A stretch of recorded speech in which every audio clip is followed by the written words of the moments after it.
ठीक है, चलो अगली हेडिंग डालो। Solution of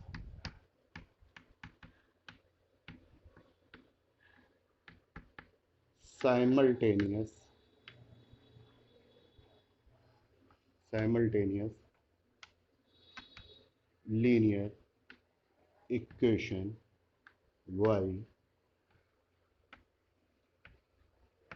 matrix method.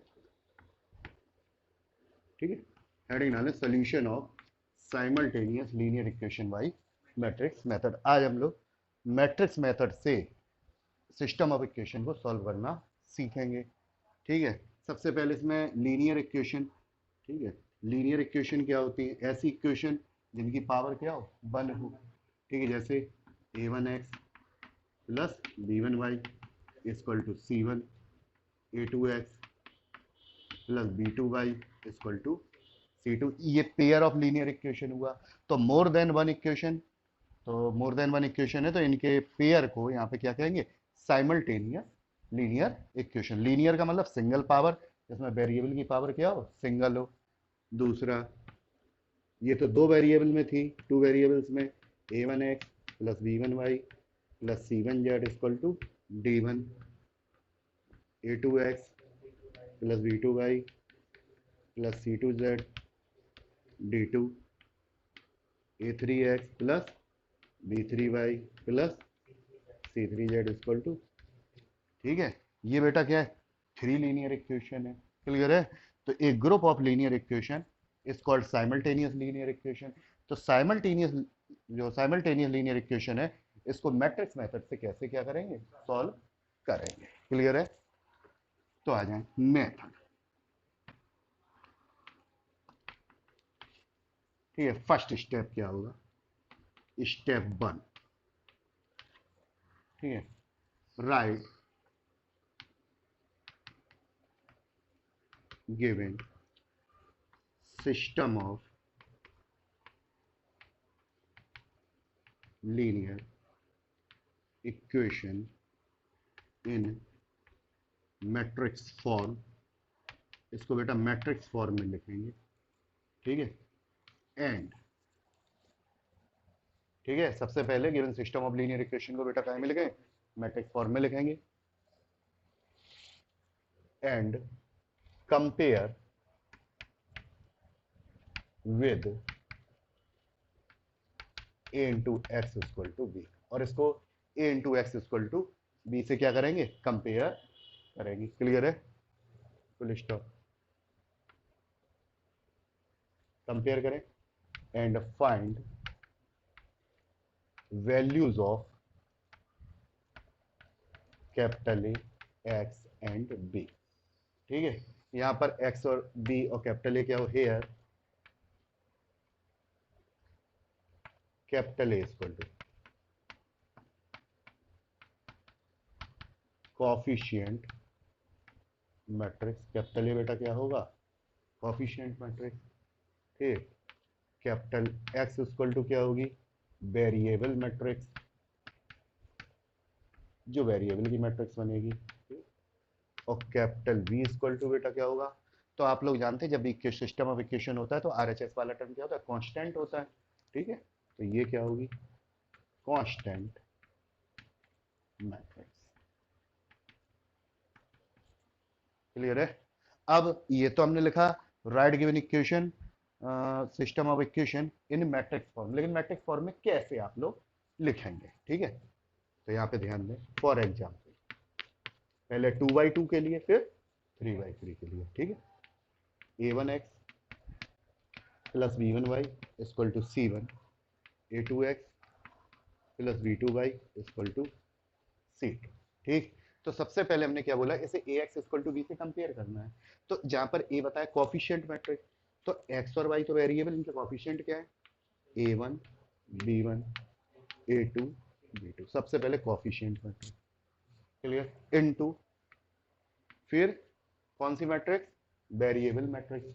Variable बेटा क्या है? एक्स और वाई। तो आप लोग जानते हैं रो का मल्टीप्लाई कॉलम में होता है, और वेरिएबल दो ही है, तो ये जो वेरिएबल है ये काय में लिखे जाएंगे? कॉलम में। ठीक, इक्वल टू C1 C2।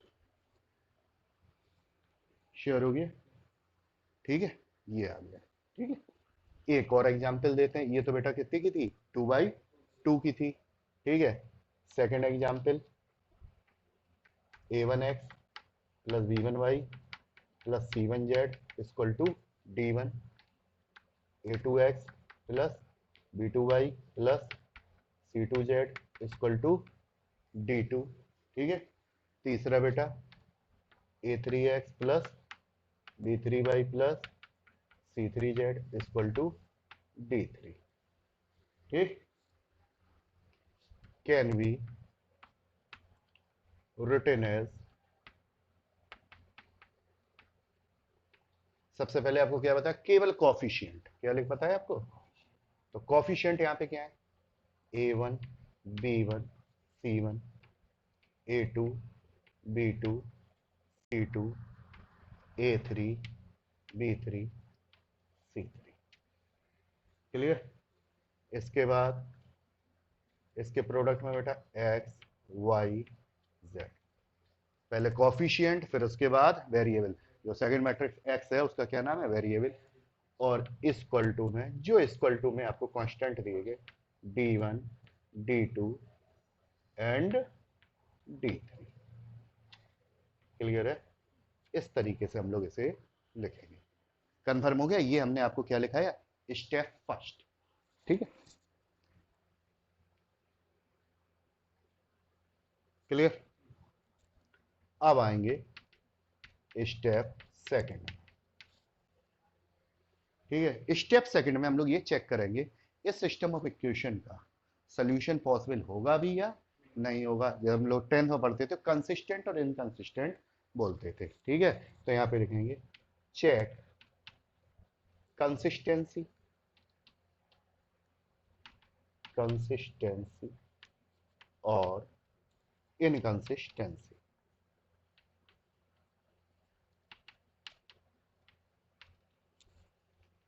ठीक है। कंसिस्टेंसी और इनकंसिस्टेंसी को क्या करें, चेक करेंगे। कैसे चेक होगी कंसिस्टेंसी और इनकंसिस्टेंसी, अब बेटा इस पर आए कि कंसिस्टेंसी और इनकंसिस्टेंसी चेक कैसे होगी। तो इसमें, तो ये सेकंड स्टेप में आप लोग ए पॉइंट डालें, a point, if determinant A not equal to 0, अगर डिटर्मिनेंट ए बेटा क्या है, नॉट इक्वल टू 0 है, देन यूनिक सॉल्यूशन एग्जिस्ट, तो यूनिक सॉल्यूशन बेटा क्या करेगा, एग्जिस्ट करेगा, and system of equation is consistent. तो बेटा आप लोगों ने 10th में भी पढ़ा था, सिस्टम ऑफ इक्वेशन कब कंसिस्टेंट होता है, जब सोल्यूशन आपका क्या करता है, एग्जिस्ट करता है, चाहे एक सोल्यूशन हो चाहे इनफिनाइट सोल्यूशन हो, वो सब क्या होते हैं, कंसिस्टेंसी केस। तो अगर डिटर्मिनेंट ए इक्वल टू 0 तो यूनिक सोल्यूशन एग्जिस्ट करेगा। इसमें यह भी पता चलता है कि सोल्यूशन कितने होंगे और कंसिस्टेंट है या नहीं, ठीक है। B point, if determinant A equal to 0, अगर बेटा डिटर्मिनेंट ए क्या हो, 0 हो, ठीक है, and adjoint A into B ये भी 0, डिटर्मिनेंट ए भी 0 हो और एडजॉइंट ए इंटू बी ये भी क्या हो, 0 हो, दोनों ही 0, then infinitely many solution exist, then infinitely many solution exist. तो बेटा इनफाइनाइटली मैनी सोल्यूशन क्या करेंगे, एग्जिस्ट करेंगे, ठीक है। And system of equation, and system of equation is consistent, और सिस्टम ऑफ इक्वेशन बेटा क्या होगा, यहाँ पे कंसिस्टेंट होगा। इन दोनों ही केसों में सिस्टम ऑफ इक्वेशन क्या होगा, कंसिस्टेंट होगा। सोल्यूशन यहाँ पर एक था, यहाँ पर इन्फिनाइट, ठीक है। एनसीईआरटी में यहाँ पर मे और मे नॉट कंसिस्टेंट दिया गया है, लेकिन आप लोगों को ये कंपल्सरी है, ठीक है। वहां पे जो भी दिया गया वो 12th लेवल तक के लिए दिया गया, ये हायर लेवल तक के लिए, आप लोग कहीं भी जाएंगे तो यही यूज होगा, ठीक है। इसके बाद if determinant A equal to 0 and adjoint A into B not equal to 0, then no solution exists. Then no solution exists. तो बेटा सोल्यूशन क्या नहीं करेगा, एग्जिस्ट नहीं, और सोल्यूशन एग्जिस्ट नहीं करेगा इसका मतलब inconsistent, and system of equation is inconsistent. और सिस्टम ऑफ इक्वेशन बेटा क्या होगा, इनकंसिस्टेंट होगा। तो पहला स्टेप मैट्रिक्स फॉर्म में कन्वर्ट करना, दूसरे स्टेप में हम लोग ये पता करें कि सोल्यूशन एग्जिस्ट करेगा या नहीं करेगा, ठीक है।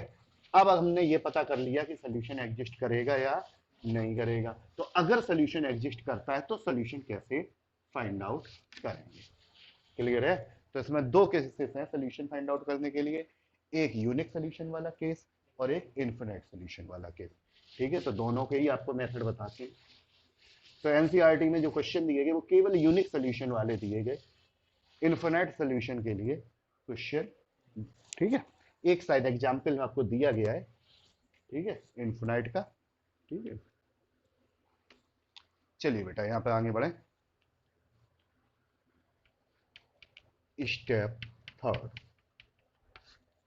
ठीक है। इफ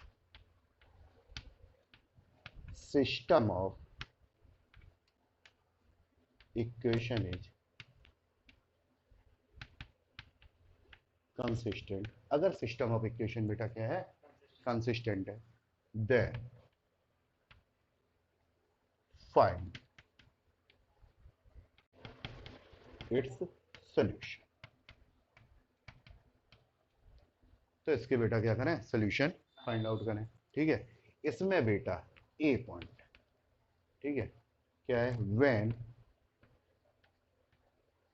यूनिक सॉल्यूशन एग्जिस्ट, जब बेटा यूनिक सॉल्यूशन क्या करता है, एग्जिस्ट करता है, ठीक है, comma then find A inverse, क्या फाइंड करेंगे, ए इनवर्स, ठीक है, and solution is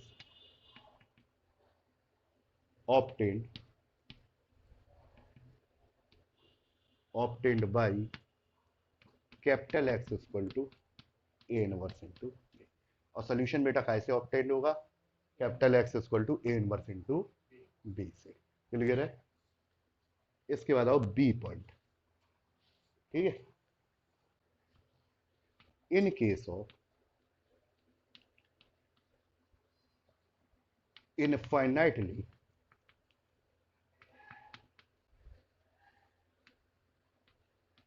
many solution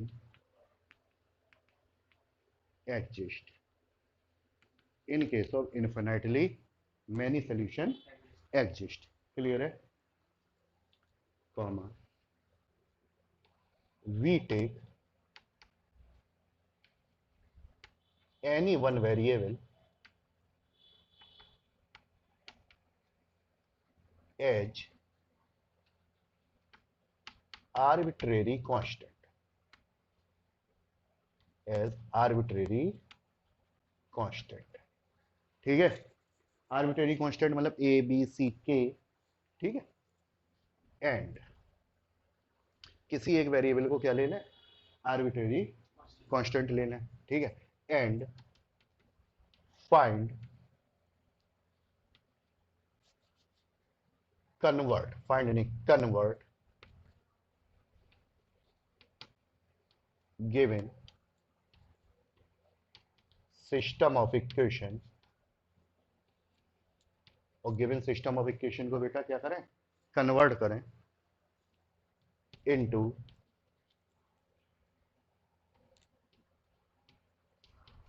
system of equation of two variables, ठीक है। 3 वाले केस में तो ठीक, इसमें हम लोग क्या करते हैं, 3 वाली इक्वेशन है उसको 2 वेरिएबल में कन्वर्ट करते हैं, और 2 वाली को 1 वेरिएबल में क्या करते हैं, कन्वर्ट करते हैं। तो गिवन सिस्टम ऑफ इक्वेशन को system of equation of 2 variable लिख सकते हैं, ठीक है, या 1 लेस वेरिएबल, क्या लिखें, इससे ज्यादा अच्छा वर्ड बेटा क्या रहेगा, 1 less variable, clear, 1 less variable, sure है, and solve as usual and solve as usual these this new system, इस न्यू सिस्टम को एज यूजुअल क्या करेंगे, सॉल्व करेंगे, क्लियर है। और जहां पर नो सोल्यूशन एग्जिस्ट होता है वहां पर तो सोल्यूशन निकालने की जरूरत ही नहीं है। तो 3 स्टेप है बेटा सोल्यूशन ऑफ इक्वेशन के लिए, ठीक है। तो तीनों केसेस के आपको एक एक एग्जाम्पल, ठीक है। चलो बेटा एग्जाम्पल पे आओ जरा, इसको रफ करें, करो, ठीक।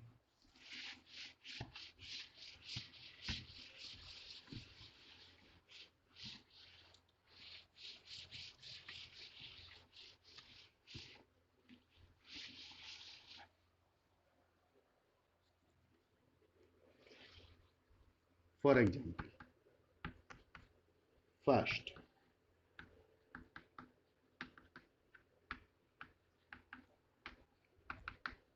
x plus Y equal to 3, 2x plus Y equal to 2 variable वाली इक्वेशन दी, ठीक है।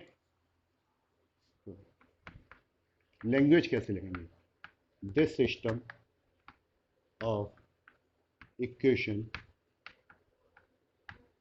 Can be written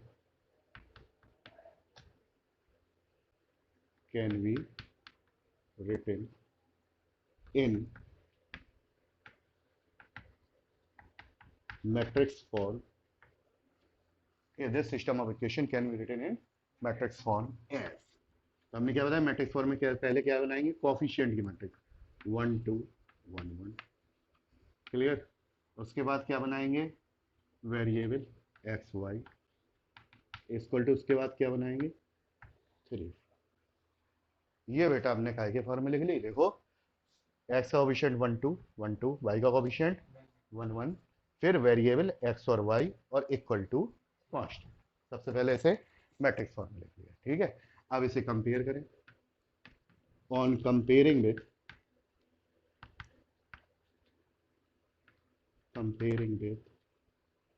a into x equal to b, इसे कंपेयर करें बेटा का इसे a into x equal to B से, comma we get capital A की वैल्यू बेटा क्या आएगी 1 1 2 1, कैपिटल एक्स की वैल्यू बेटा एक्स और वाई, ठीक है, कैपिटल बी की वैल्यू बेटा 3 और 4, ए आ गया, एक्स आ गया, ठीक है, बी आ गया, श्योर है, यहाँ पे कोई डाउट, ठीक। सबसे पहले ये आ गया, अब इसके बाद अब हम लोग इसका सोल्यूशन निकाले। सोल्यूशन के लिए सबसे पहले आपको बताया डिटर्मिनेंट ए फाइंड आउट करें, डिटर्मिनेंट ए। तो पहले हम लोग पहला स्टेप में ये चेक करेंगे कि इसका सोल्यूशन एग्जिस्ट करेगा या नहीं करेगा।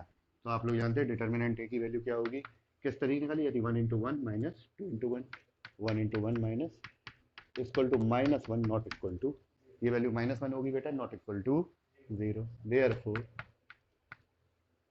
ए इनवर्स एग्जिस्ट करेगा एंड सॉल्यूशन इज यूनिक,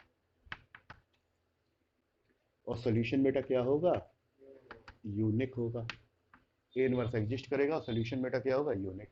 तो अब सॉल्यूशन कैसे मिलेगा, x बराबर ए इनवर्स इंटू बी से, तो उसके लिए हमें क्या निकालना पड़ेगा, ए इनवर्स निकालना पड़ेगा, ठीक है।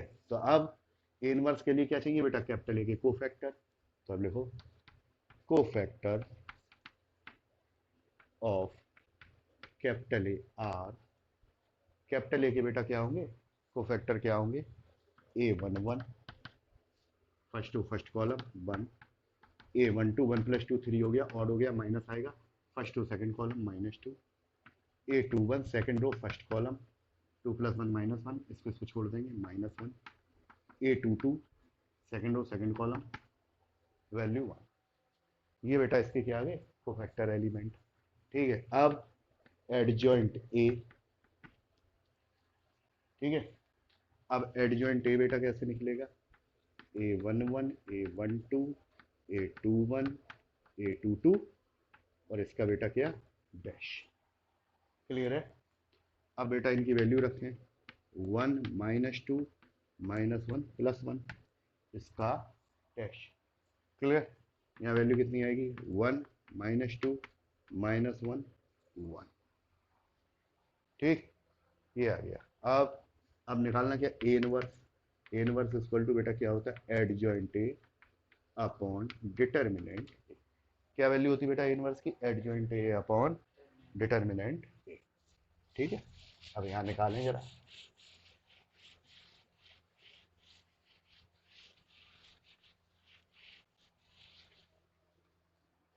तो बेटा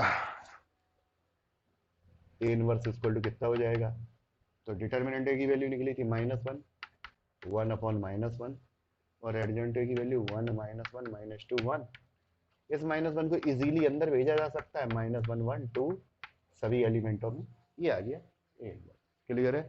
therefore solution is given by capital X equal to A inverse into B. ठीक है, solution is given by capital X equal to A inverse into B. ठीक, तो कैपिटल X की वैल्यू बेटा क्या थी, x इंटू एक्स और y। ए inverse की वैल्यू -1 1 2 -1 इंटू कैपिटल B की वैल्यू बेटा कितनी गिवन थी, 3। ठीक है, क्या वैल्यू आएगी, -1 इंटू 3, तो रो का कॉलम, पहली रो का पहले -1 इंटू 3 +1 इंटू 4, और आगे तो कॉलम है ही नहीं, 2 into 3 plus -1 into 4 X Y equal to बेटा कितना हो गया, 1 2। क्लियर है। ऑन कंपेयरिंग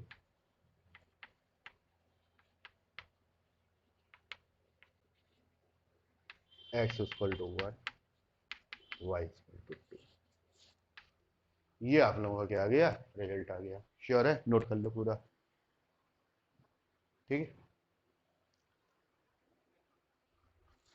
ये आप लोगों को 2x2 का सिखाया गया, जिसमें आप लोगों का क्या करता है, यूनिक सोल्यूशन होता है।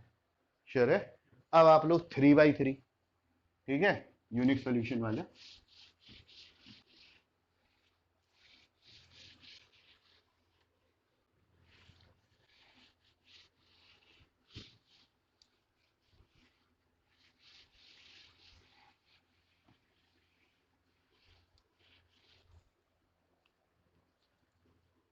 एग्जाम्पल नंबर आप लोग आ जाए 2। ठीक, 2x + y + z, ठीक है, 6x + 2y + z,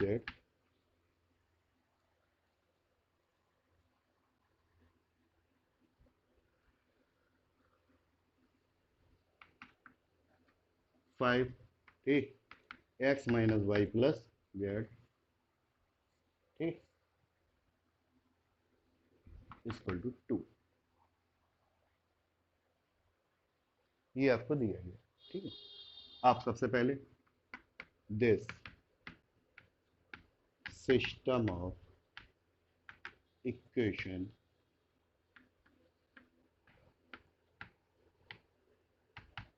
can be written in matrix form as this system of equation can be written in matrix form। कैसे बेटा, तो सबसे पहले ये जो आप लोगों की वैल्यू दी गई है, इनका हम लोग सबसे पहले क्या, कोफिशिएंट 2 1 1 1 2 -1 1 1 1, ठीक, इंटू कैपिटल X, फिर वेरिएबल, और फिर उसके बाद कांस्टेंट 6 5 2। ये आगे सबसे पहले वैल्यू। क्लियर है। अब इसे कंपेयर करें, on comparing with ax is equal to b, we get ax is equal to b से बेटा क्या करें, कंपेयर करें। कैपिटल ए की वैल्यू बेटा आई 211 121 1 माइनस 1 प्लस 1। कैपिटल एक्स की वैल्यू आ गई एक्स वाई जेड, और कैपिटल बी की वैल्यू आ गई बेटा 652। ठीक है, ये ए एक्स और बी की आपकी क्या आ गई बेटा, वैल्यू आ गई। ठीक है, पहला स्टेप हो गया कि आप लोग मैट्रिक्स फॉर्म में लिखें, ए एक्स इक्वल टू बी से कंपेयर करके ए एक्स और बी की वैल्यू फाइंड आउट करें। अब हम लोग ये देखें कंसिस्टेंट है या नहीं। ठीक है, तो देयरफॉर डिटर्मिनेंट ए, अब डिटर्मिनेंट ए की वैल्यू निकालें 211 121 1 माइनस 1, किसी की भी अलोंग एक्सपेंड कर दें। ठीक, एक्सपेंडिंग along R, determinant है 2 into 1 minus 1 into 1 minus 1 1 into 1 minus 1 into 1 plus 1 1 into minus 1 minus 1 into 2।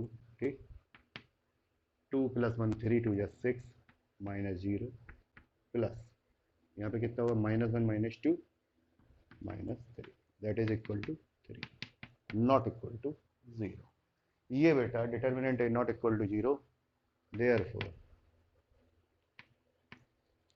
Unique solution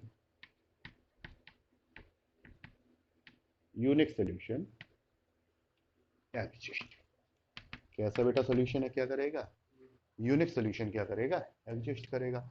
और यूनिक सॉल्यूशन बेटा मिलता कैसे है, X equal to A inverse into B से। तो उसके लिए बेटा हमें क्या चाहिए, ए इनवर्स निकालना पड़ेगा, और ए इनवर्स के लिए हमें क्या चाहिए, कोफैक्टर एलिमेंट चाहिए। क्या चाहिए, कोफैक्टर एलिमेंट। तो अब हम लोग कोफैक्टर एलिमेंट निकालेंगे, तो लिखें cofactor elements of capital A are given by. Clear है। ठीक है, सबसे पहले बेटा आप लोग क्या निकालें, कोफैक्टर एलिमेंट निकालें। A11 first row first column plus का साइन।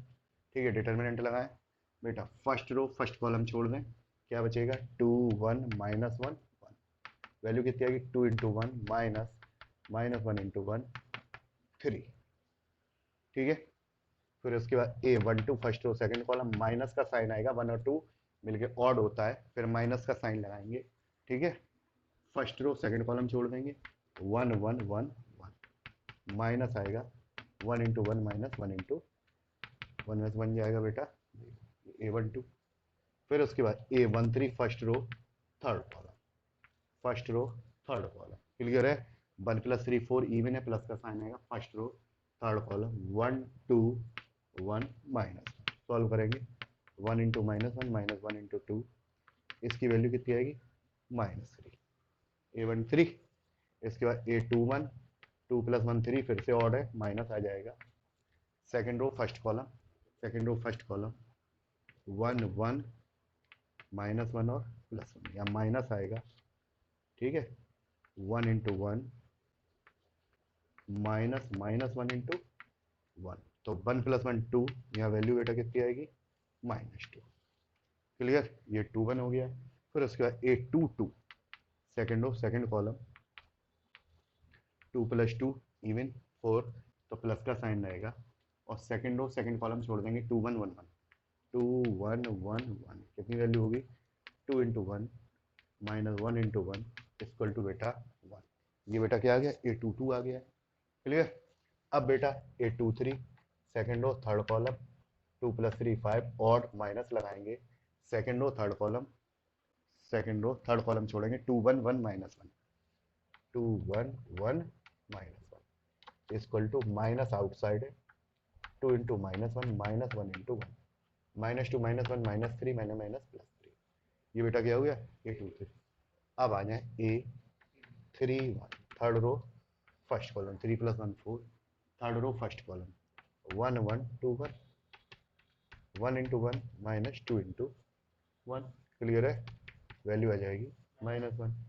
ए 3 2 निकालेंगे, third row second column minus आ जाएगा, 3 + 2 5 ऑड नंबर, तो थर्ड रो सेकंड कॉलम छोड़ेंगे 2 1 1 1, 2 1 1 1 माइनस आएगा, 2 इंटू 1 माइनस 1 इंटू 1, 2 में से बन जाएगा ए 3 2, ठीक, फिर इसके बाद आएंगे 3 3, थर्ड रो थर्ड कॉलम, ठीक है, तो बेटा third row third column 2 1 1 2, 2 1 1 2, clear, ये बेटा कितना होगा 2 into 2 minus 1 into 1, 4 minus 1 equal to बेटा कितना 3। ये बेटा आपके सभी के आ गए कोफैक्टर एलिमेंट्स आ गए, ठीक है, चलिए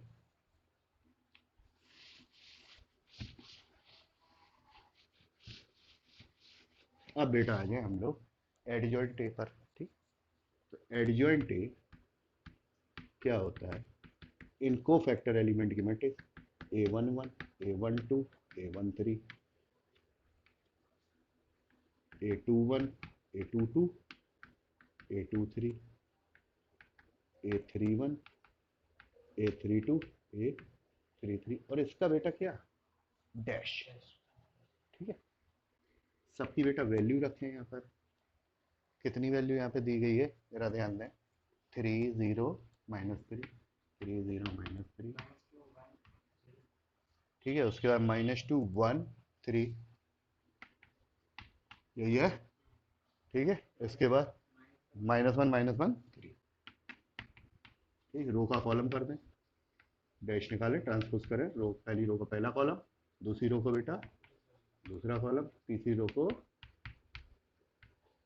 ये तो बेटा आपका आ गया एडजॉइंट है, क्या आ गया एडजॉइंट है, ठीक है, इसके बाद ए इनवर्स, ए इनवर्स बेटा क्या होता है एडजॉइंट ए अपॉन डिटर्मिनेंट ए, तो डिटर्मिनेंट ए बेटा कितना है 3, 1/3, वैल्यू पुट करें 3 -2 -1 0 1 -1 -3 3, ये बेटा क्या आ गया ए इनवर्स, क्लियर है, ये बेटा क्या आ गया ए इनवर्स, ठीक है, solution is given by capital x equal to A inverse into B, solution बेटा कैसे गिवन होगा, कैपिटल एक्स इक्वल टू बेटा ए इनवर्स इनटू बी से, तो ए इनवर्स भी पता है, कैपिटल बी भी आपको पता है और कैपिटल एक्स भी पता है, क्लियर है, सबकी वैल्यू बेटा क्या करते हैं उठाकर पुट करते हैं, ठीक है,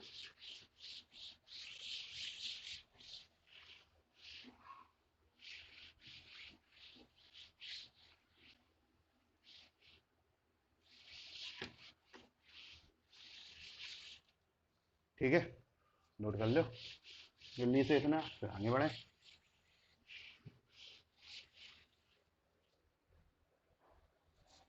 हो गया, ठीक, अब बेटा वैल्यू पुट करें, कैपिटल एक्स की वैल्यू बेटा कितनी है small X small Y small Z, A inverse की वैल्यू बेटा कितनी थी 1/3 3 -2 -1 0 +1 -1 -3 3 3 इंटू, अब बेटा बी, ठीक है बेटा, तो कैपिटल एक्स की value X Y Z, A inverse की वैल्यू रखी, फिर उसके बाद कैपिटल बी की वैल्यू कितनी निकली थी 652, ठीक है, अब इसका मल्टीप्लाई करें X Y Z equal to बेटा 1/3, मल्टीप्लाई करो 3 into 6 plus -2 into 5 plus -1 into 2,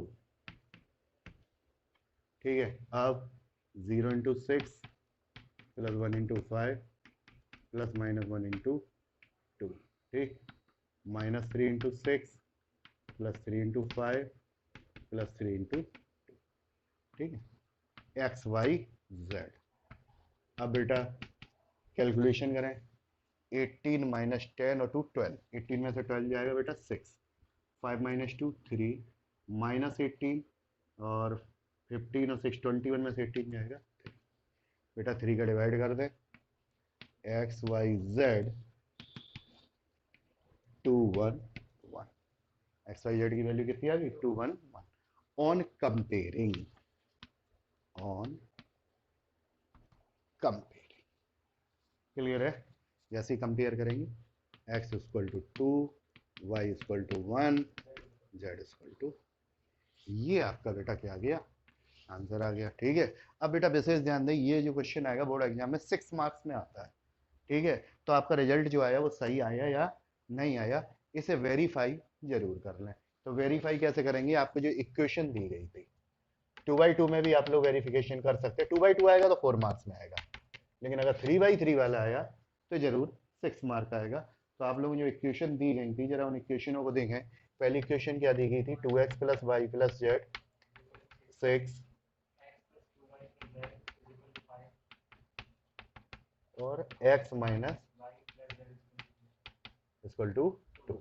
तो ये जो वैल्यू निकलेंगी ये हम लोग पुट करके देखेंगे कि इक्वेशनों को सेटिस्फाई करती है या नहीं। सबसे पहले फर्स्ट इक्वेशन पुट करेंगे, 2 इंटू 2 प्लस 1 प्लस 1 6, बिल्कुल सेटिस्फाई कर रही।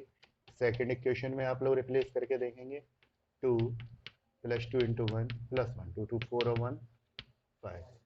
ठीक, थर्ड इक्वेशन में आप लोगों ने पुट की, यहाँ पे कहता हूँ 2 माइनस 1 इक्वल टू 2। बेटा तीनों इक्वेशनों को क्या कर रही है, सेटिस्फाई कर रही है। इसका मतलब ये आपका सोल्यूशन जो निकला है वो आपका क्या निकला है, सही निकला है। क्लियर है। तो यूनिक सोल्यूशन वाले आपको 2 एग्जाम्पल दिए। ठीक है, अब आप लोगों को नो सोल्यूशन वाले एग्जाम्पल देते, इन्फिनाइट वाला केस कल सिखाएंगे। क्लियर है, यूनिक और नो सोल्यूशन। ठीक है, अब यहां पर थर्ड एग्जाम्पल है।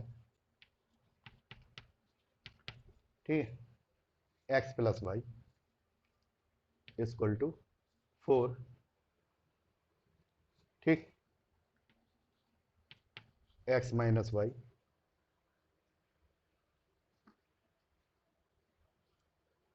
ठीक है, बल्कि X plus Y equal to 4 दिया। ठीक है, और यहां पर दे रहे 2x प्लस, इन सब में तो बेटा निकलेगा,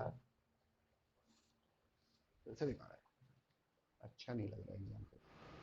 ठीक है, जरा देखो example, 2x plus 2y equal to 5। ठीक, और यहां दे रहे x plus Y equal to 2। ये आप लोगों को दिया गया। ठीक है, सबसे पहले काय के फॉर्म में लिखे, मैट्रिक्स के फॉर्म में लिखे। ठीक है, this system of equation can be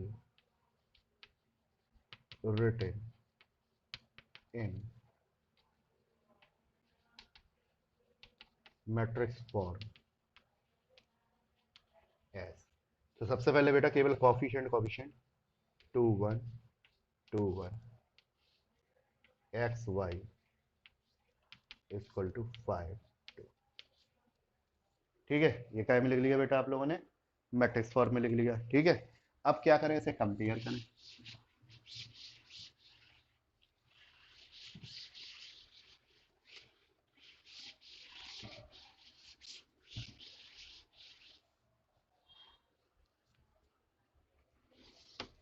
चलिए बेटा, on comparing with, on comparing with ax equal to b comma we get capital A equal to 2 1 2 1, capital X equal to बेटा एक्स वाई, और capital V की value निकली बेटा 5 और 2। Clear है। सबसे पहले हम लोग क्या निकाले, डिटर्मिनेंट ए। डिटर्मिनेंट ए निकाला, कितनी वैल्यू 2 2 1 1, 2 इंटू 1 माइनस 2 इंटू 0। यहाँ बेटा डिटर्मिनेंट ए का इक्वल हो गया, जीरो के इक्वल हो गया। तो डिटर्मिनेंट ए जीरो के इक्वल हो गया, यानी यूनिक तो नहीं है। अब या तो इसमें नो सोल्यूशन वाला केस है या इसमें इन्फिनाइट सोल्यूशन। अब नो है कि इन्फिनाइट है, उसके लिए हमें क्या चाहिए, एडजॉइंट ए। तो एडजॉइंट ए के लिए क्या चाहिए, कोफैक्टर ऑफ, तो cofactor elements of capital A are. A one one, one plus one two even है, प्लस आएगा वन वन, पहली रो पहला कॉलम छोड़ देंगे, कितना आएगा one. A one two, one plus two odd है, माइनस आ जाएगा, first row second column leave करेंगे, minus one. Two one second row first column, two plus one three, second row और फर्स्ट कॉलम छोड़ दें। ए टू टू इवन है, फिर plus second row second column two, ये बेटा आ गई कोफैक्टर वैल्यू। ठीक, अब हम लोग ने क्या निकाले, एडजॉइंट ए। एडजॉइंट ए बेटा क्या होगा, कोफैक्टर से बनने वाली matrix dash. Clear, A one one, A one two, A two one, A two two, सबकी value one minus one minus two plus two, और इसका बेटा क्या dash, one minus one minus two, ये बेटा आ गया एडजॉइंट ए।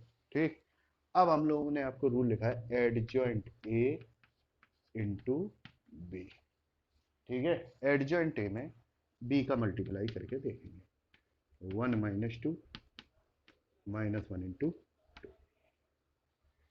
ठीक है, यहाँ पे बी की वैल्यू बेटा कितनी है, 5/2। ठीक है, तो यहाँ क्या लिखेंगे, 1 into 5 minus 2 into 2 minus 1 into 5 plus 2 into 2। Clear है, ये कितना हो गया 1 और ये कितना हो गया -1। It is not equal to O. बेटा मैट्रिक्स में हमने आपको बोला वहां भले ही जीरो है, लेकिन आप लोगों को बताया था मैट्रिक्स में वो जीरो नहीं होती, ओ होती है, जिसका मतलब क्या होता है नल मैट्रिक्स। और एडजॉइंट ए इंटू बी अगर ओ या जीरो के इक्वल नहीं है, इसका मतलब बेटा क्या है, आपका सोल्यूशन एग्जिस्ट नहीं करेगा। ठीक है, देयरफॉर नो सोल्यूशन एग्जिस्ट। ठीक है, and system of equation is inconsistent. क्या लिख देंगे बेटा, system of equation is inconsistent. Inconsistent. Clear है, तो बेटा यूनिक सोल्यूशन वाला केस आप लोगों ने देख लिया, इनकंसिस्टेंट या नो सोल्यूशन वाला केस आप लोगों ने देख लिया। अब आपका आएगा इन्फिनिट सोल्यूशन। तो इन्फिनिट सोल्यूशन वाला केस आपको नेक्स्ट समझाया जाएगा। ठीक है, नेक्स्ट वीडियो में।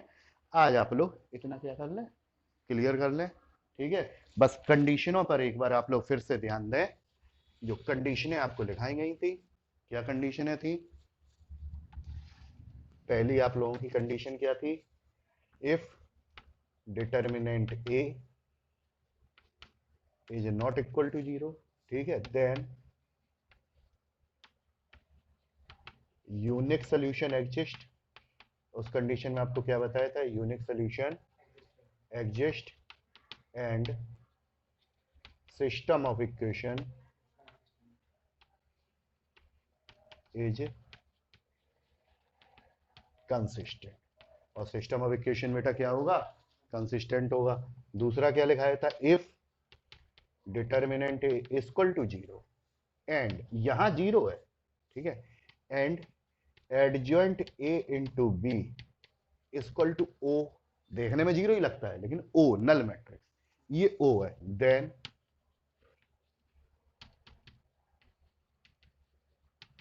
Infinitely many solution exist.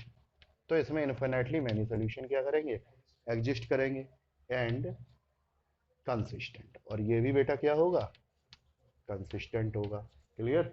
और थर्ड कंडीशन बेटा क्या लिखाई थी, if determinant A equal to zero and adjoint A equal not equal to O. Zero ही जैसा ही लगता है लेकिन उसे पढ़ते क्या, O not equal to O null matrix, then no solution exist. तो बेटा क्या होगा, नो सोल्यूशन एग्जिस्ट।